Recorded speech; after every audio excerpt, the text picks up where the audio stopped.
आपण पाहत आहात जनद्रोह आवाज सामान्यांचा। परेशान है, न पत्रकारों को कुछ समझ में आ रहा है, न विपक्षी दलों को कुछ समझ में आ रहा है। और पत्रकारों और विपक्षी दलों की तो बात ही छोड़िए, सत्ताधारी पार्टी के नेताओं को भी नहीं समझ में आ रहा है।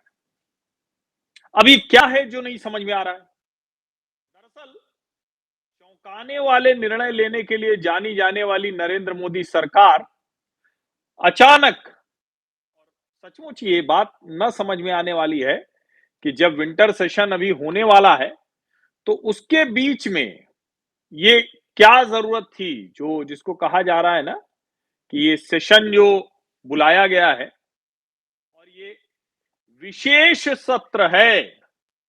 अब ये विशेष सत्र सत्र क्यों बुलाया जाता है? आमतौर पर विशेष सत्र बुलाने के लिए कोई बहुत गंभीर वजह हुआ करती है। अब सवाल यहां यही है कि आखिर ऐसा क्या होने जा रहा है जिसके बाद इस देश के राजनीतिक समीकरणों में बड़ा बदलाव आ सकता है। अब कई छोटे बड़े कई ऐसे जिसको कहें कि हर कोई एक उदाहरण दे रहा है, हर कोई अपनी अपनी तरह से कह रहा है। प्रहलाद जोशी ने एक ट्वीट किया, क्या कहा उन्होंने? उन्होंने कहा special special session of parliament, 30th session of 17th Lok Sabha and 261st session of Rajya Sabha is being called from 18th to 22nd September, having 5 sittings, and Amrit Kal, amid Amrit Kal, looking forward to have fruitful discussions and debate in parliament. अब देखिए, इसमें कुछ चीजें बड़ी साफ हैं।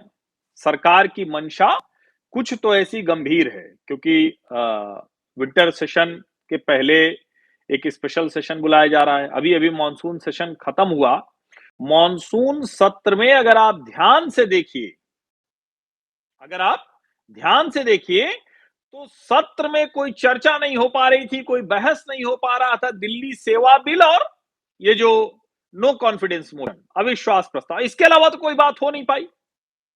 अब सवाल ये कि जब कोई बात हो नहीं पा रही है, सत्र जल्दी खत्म कर देना पड़ रहा है, तो अचानक क्या हो गया? अचानक कौन सी ऐसी चीज आ गई है जिसको सरकार वहां डिस्कशन करेगी और 18 से 22 तारीख तक करेगी? 5 दिन क्या करेगी सरकार? अब इसको लेकर कई सवाल पूछे जा रहे हैं। मेरे मन में जो आया वो मैं आपको अभी बताता हूं।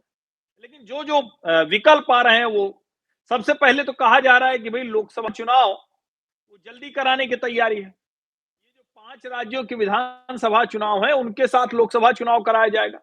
नरेंद्र मोदी बहुत समय से वन नेशन वन इलेक्शन की बात करते हैं, तो क्या उसकी शुरुआत यहीं से होगी? राज्यों को कहने की बजाय लोकसभा का चुनाव ही प्रीपोन किया जाएगा।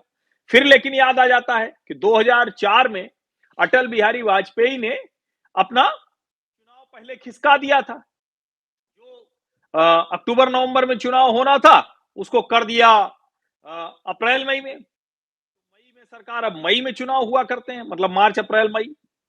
तो सवाल ये कि क्या ये करने जा रहे हैं? सबसे ऊपर ये कहा जा रहा है। दूसरा जो ये देखिए मित्र कह रहे हैं कि क्या महिला आरक्षण बिल आने वाला है, पारित करेंगे, इसका कानून बनाएंगे, क्योंकि लंबे समय से इसकी चर्चा तो हो रही है, कई बार वो आया गया है। तो क्या सीधे उसे ले आएंगे और उसे पारित कराएंगे? क्या उससे नरेंद्र मोदी को लगता है कि उनके पक्ष में इतना बड़ा समीकरण आ जाएगा कि एकदम से, जिसको कहते हैं ना कि जो राजीव गांधी को जो मैंडेट मिला था इंदिरा गांधी की हत्या के बाद, वो वाला जनादेश हासिल हो सकता है? क्या हो सकता है? फिर तीसरा विकल्प आता है यूनिफॉर्म सिविल कोड। कह रही है भारतीय जनता पार्टी, लेकिन भारतीय जनता पार्टी कह तो रही है, माहौल बनाने की कोशिश करती है, और उसके बाद फिर वो एकदम थोड़ा सा उसको धीमे कर देती है। उत्तराखंड में तो बाकायदा पुष्कर सिंह धामी, उन्होंने तो ड्राफ्ट बिल भी ला दिया है। वहां कह रहे हैं कि अब बनने वाला है, समान नागरिक संहिता लागू हो जाएगी राज्य में। गोवा में पहले से ही है। तो तीसरा विकल्प ये हो गया। लेकिन एक विकल्प मेरे ध्यान में आ रहा है, और मुझे लगता है कि अगर कहीं मोदी सरकार के दिमाग में ये है, और ये हो गया, तो फिर आप समझिए कुछ ऐसा हो जाएगा जो भारतवर्ष की राजनीति को पूरी तरह से बदल देगा। और उसके संकेत तब मिले जब सर्वोच्च न्यायालय ने काशी विश्वनाथ जो ज्ञानवापी है उसके सर्वे की इजाजत दे दी। पहले सर्वोच्च न्यायालय ने सर्वे की इजाजत दे दी थी, फिर उसके बाद ये जिसको कहते हैं ना कि ये जो डिस्ट्रिक्ट कोर्ट वाराणसी उन्होंने कह दिया, पहले सुप्रीम कोर्ट ने रोक लगाई, फिर हाई कोर्ट ने फिर कह दिया, तो कुल मिला के हो रहा है सर्वे। तो मुझे सबसे बड़ा एक दिखता है अभी प्लेसेस ऑफ वर्शिप एक्ट, जो ये कह दिया गया कि भाई कोई स्थिति में बदलाव नहीं होगा।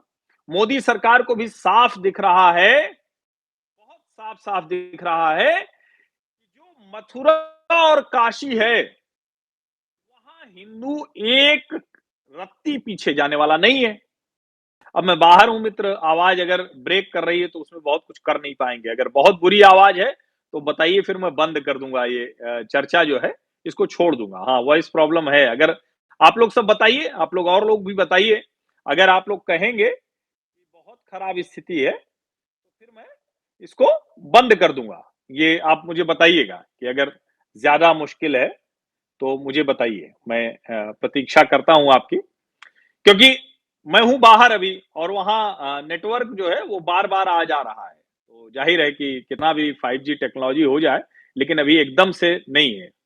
अच्छा, कई लोग कह रहे हैं कि क्लियर नहीं है, कई लोग कह रहे हैं ओके है।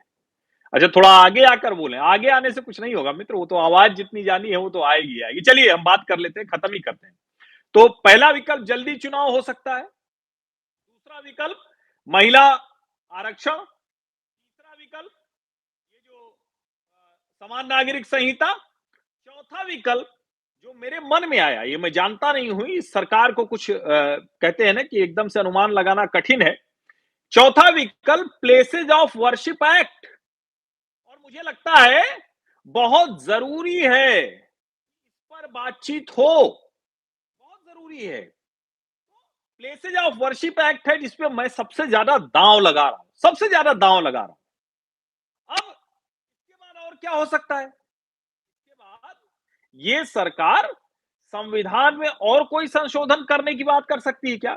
और किसी तरह का संशोधन हो सकता है क्या? ये भी एक बड़ा सवाल है। देखिए, ये सिर्फ इतना भर नहीं है, क्या कोई और संशोधन किया जा सकता है क्या? ये एक बड़ा सवाल है। लेकिन मुझे लगता है कि सबसे बड़ा मुद्दा मेरी नजर में है, हो सकता है कि बिल्कुल ये नहीं हो, वो है places of worship act. Places of worship act है ये सब। अच्छा, बहुत ज्यादा आप सब लोग कह रहे हैं कि आवाज की दिक्कत है, मैं देखता हूं ये।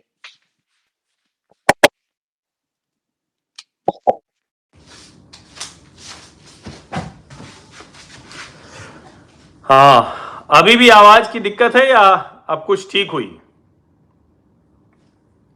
अभी ठीक है? बड़ी मुश्किल हो जाती है। अच्छा, कोई कह रहा है ठीक है, कोई कह रहा है बड़ी गड़बड़ है, तो ये भी एक बड़ी समस्या है। तो मैं इसीलिए कह रहा हूं कि जो तीन चार चीजें हैं, उन तीनों चारों चीजों में कौन सी चीज मोदी सरकार करने जा रही है। और एक और चीज हो सकती है जो इसकी भाषा है, amid Amritkaal looking forward to have fruitful discussions and debate in parliament. यानी अमृतकाल के लिहाज से कुछ बड़े निर्णय मोदी सरकार उसके लिहाज से कुछ बिल ले आएगी और उन पर बहस की जाएगी 5 दिनों तक।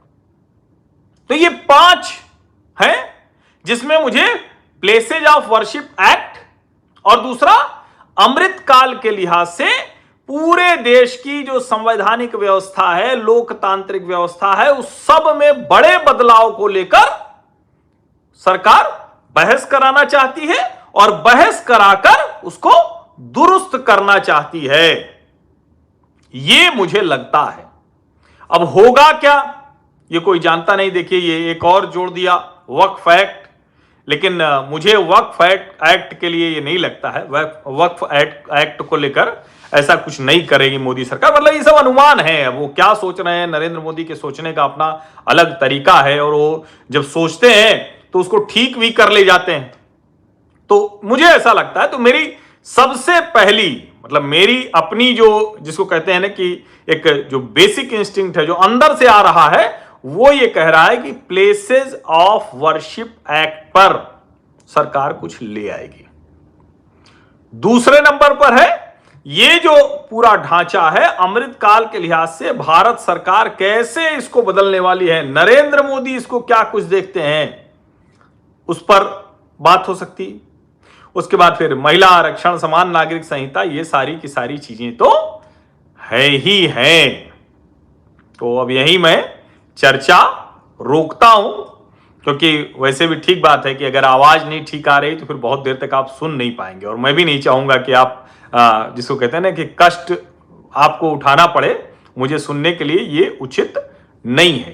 लेकिन इतना तो तय है कि अब कब तक, 22 सितंबर तक, 18 से 22 सितंबर तक ये होने वाला है। 22 सितंबर तक विपक्षी पार्टियों को नींद नहीं आने वाली है। और देखिए, मैं तो एक बात कहता हूं कि प्रधानमंत्री नरेंद्र मोदी कुछ तो सोचते होंगे ऐसे, लेकिन ऐसा कुछ सोच लेना कि जिसमें सबको कहें कि कितना भी दिमाग करें, लेकिन कितना भी दिमाग लगाते हुए वो बात नहीं हो पा रही है, वो मुश्किल हो जा रहा है उसको करना कि कैसे अनुमान लगा पाए। अनुमान तक लगाना बहुत मुश्किल है। देखिए, अभी भी लोग बता रहे हैं कि अरे कोई कह रहा है आवाज बेहतरीन है और कोई कह रहा है बड़ी गड़बड़ है। अब ये आप लोग मुझे थोड़ा सा भ्रम में डाल रहे हैं। तो लेकिन जो है चलिए मैं अब यहीं पे खत्म करता हूं, क्योंकि ठीक है, बाकी तो देखते हैं। अनुमान ही अभी मैं भी लगा रहा हूं। अभी ऐसा तो है नहीं कि सब कुछ मैं आपको बता पा रहा हूं, एकदम एग्जैक्ट तो बता पाना किसी के लिए भी संभव नहीं है। लेकिन इतना जरूर है कि अब 22 सितंबर तक, 22 सितंबर तक विपक्षी पार्टियों के लिए बड़ा एकदम नींद हराम करने वाला हो गया है। 18 से 22 का ये सत्र है, 5 दिनों का है। वो कह रहे हैं कि आइए बड़ी अच्छी चर्चा होगी। मेरी समझ में नहीं आता कि ये चर्चा कब होती है। संसद में कोई चर्चा तो हो नहीं पाती है, फिर क्यों प्रहलाद जोशी करेंगे नहीं नहीं हम चर्चा करेंगे, बड़ी अच्छी चर्चा करेंगे। अब वो कौन सी चर्चा करेंगे भगवान जाने। आज तक तो हमको किसी सत्र में कोई बहुत अच्छी सी चर्चा होती हुई तो दिखी नहीं। आप लोगों को ध्यान में हो तो बताइए, मैं भी ध्यान कर लेता हूं। तो अभी मैंने सोचा कि आप लोगों से बात करते, मैंने किसी से कुछ पूछा था, लेकिन वो भी, उनका भी अभी मैसेज आ गया कि कोई अनुमान नहीं है, किसी तरह का कोई अनुमान किसी को नहीं है। पार्टी के भीतर भी अब प्रहलाद जोशी ने कहा है तो पता नहीं उनको भी कोई अनुमान है या अभी सिर्फ उनको ये कह दिया गया है कि भाई आप ये बोल दीजिए, क्योंकि एजेंडा का कोई अनुमान नहीं लगा पा रहा है। चलिए, अब आवाज एकदम क्लियर आ रही, लेकिन अब तो बातचीत हो गई, अब तो उसी को दोहराने का कोई मतलब नहीं है। मुझे इसमें एक शब्द ये दिख रहा है जो है ना, एक यही इसी से लग रहा है कि थोड़ा कुछ एकदम अलग हो सकता है कि आप उसके बाद कहें कि इसकी बहस के लिए, चर्चा के लिए जो लाइन है आखिरी ना प्रहलाद जोशी के ट्वीट में, प्रहलाद जोशी के पोस्ट में, एक्स पोस्ट में, amid Amritkaal looking forward to have fruitful discussions and debate. देखिए, एक और मित्र ने बड़ा अच्छा किया, इस पे हम लोगों ने बात की थी। CIO, चीफ इन्वेस्टिगेशन ऑफिसर, एक अलग से उसके लिए वो भी एक बात हो सकती है। ये जो अनुमान पहले भी लगा था, जिसको लेकर सब कह रहे थे कि संजय मिश्रा के लिए पद बनाना है, तो ये भी एक चर्चा हो सकती है।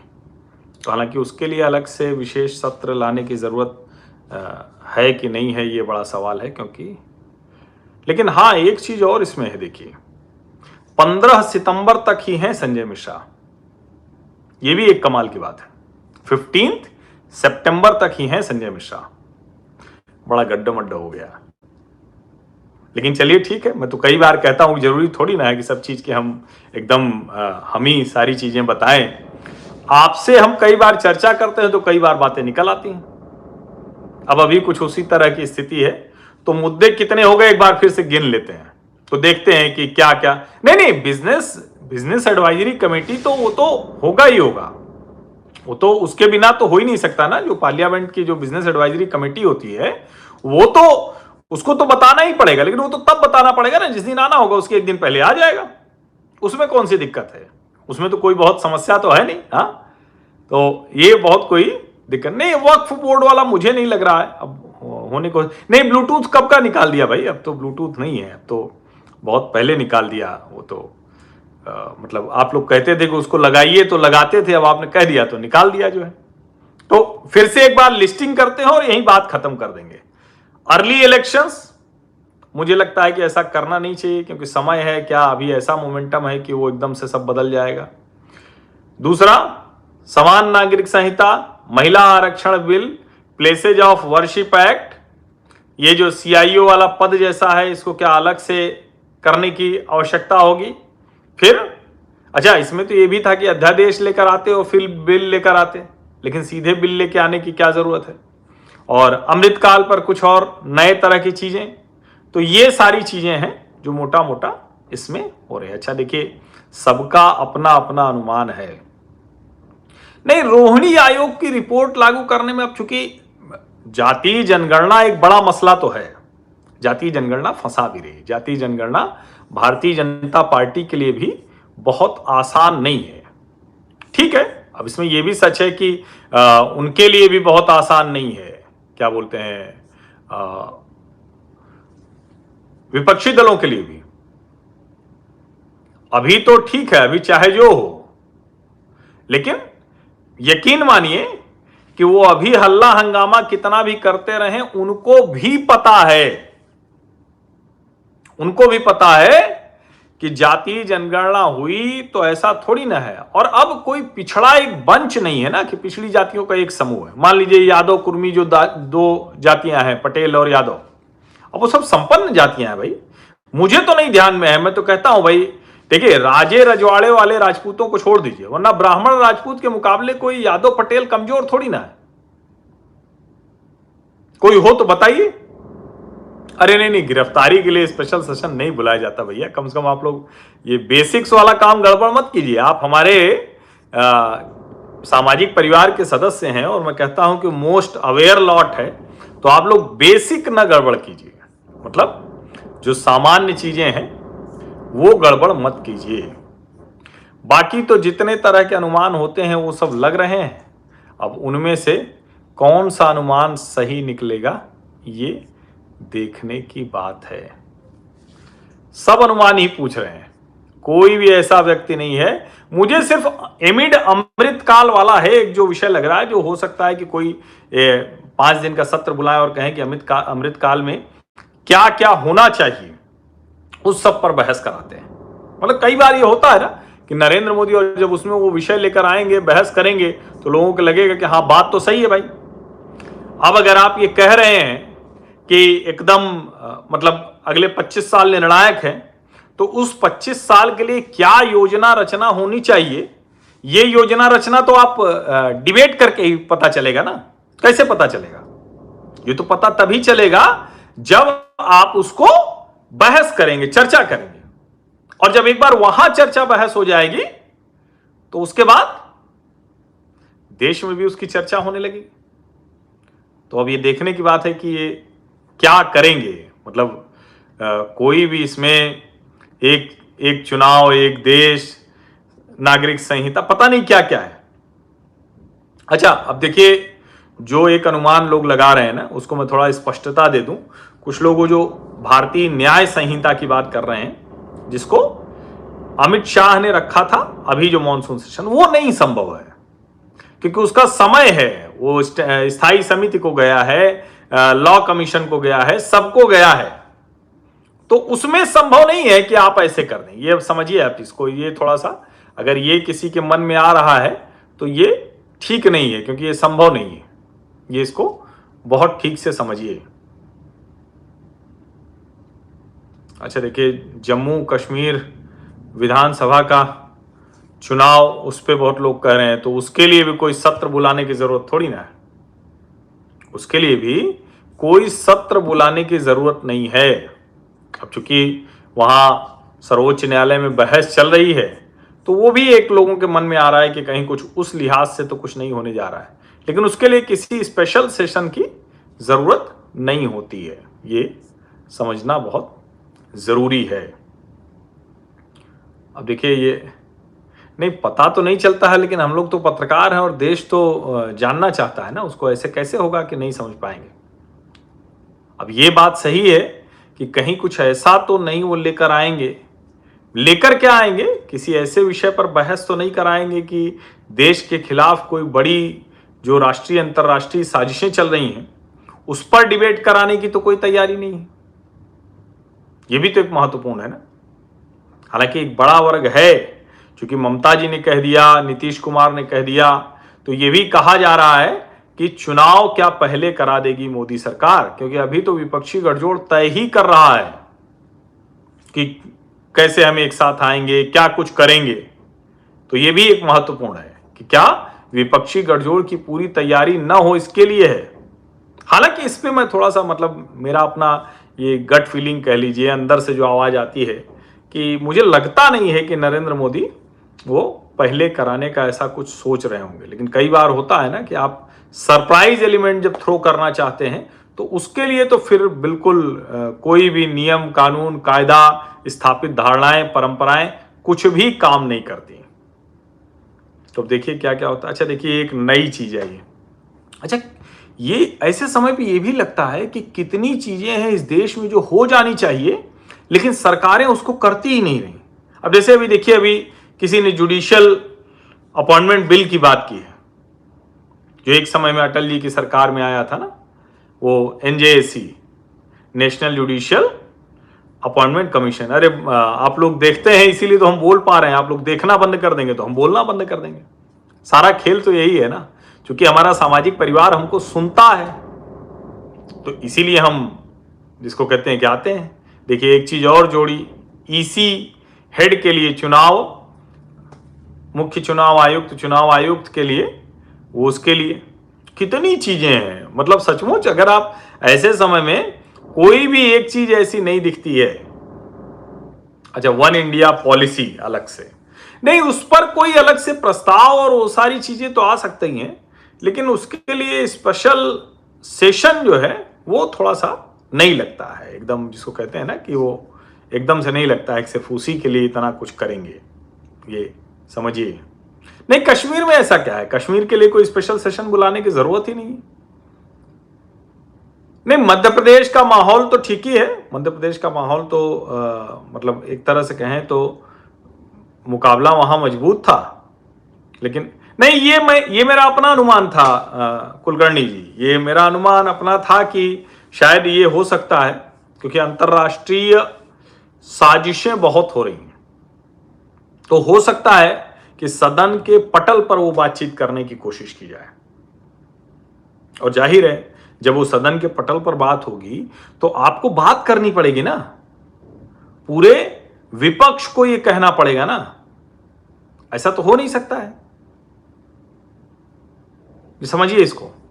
अब अभी जो विपक्षी पार्टियां हैं वो, मतलब मैंने कहा ना कि अब 22 तारीख तक सबके लिए मुश्किल हो गई है, नींद सबकी गायब हो जाएगी।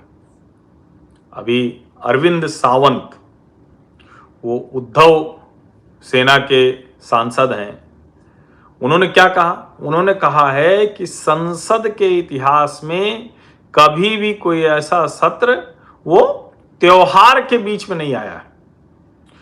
कह रहे हैं कि उसी दौरान गणपति उत्सव मनाया जाता है और इन्होंने सत्र रख दिया है। अब ये हिंदुत्व की बात करते हैं। अब देखिए, जब ये सब बोलते हैं तो ये लोग समझ नहीं पाते हैं कि इस तरह की बात करके आप देखिए, नारायण सोनी जी कह रहे हैं कि राजस्थान जब भी आओ मेरे घर जरूर आए। अरे सोनी जी, राजस्थान तो मैं आता रहता हूं, लेकिन राजस्थान आने से कैसे आपके घर आएंगे? आपका घर तो कहीं किसी एक शहर में, किसी एक गांव में होगा ना। हाँ, ऐसे मत कीजिए, हम राजस्थान आ जाए फिर कहाँ खोजेंगे आपका घर। तो बाकी मैं जिस जगह पर रहता हूं तो बताता ही हूँ। अभी एक कार्यक्रम में गोवा आया हुआ हूँ, तो आज और कल रहना है। तो अगर कोई हमारे साथी यहाँ गोवा में हैं तो उनसे हम ज़रूर कोशिश करेंगे कि मुलाकात करें, क्योंकि कुछ कार्यक्रम है, उस कार्यक्रम में सत्र हैं, तो अगर उसके बीच में अवसर मिलेगा तो हम जरूर। अच्छा भाई, अब मैं बात बंद करता हूँ, क्योंकि ये जो अच्छा प्रतापगढ़ के पड़ोसी बहुत सुंदर, गौरव जी एकदम बहुत बढ़िया है, जल्दी कभी भेंट होगी जो है। तो ये चलिए, बहुत बहुत धन्यवाद। डिडवाना नागपुर डिस्ट्रिक्ट, नहीं झांसी आएंगे तो आएंगे ही, झांसी इधर आना तो नहीं हुआ है।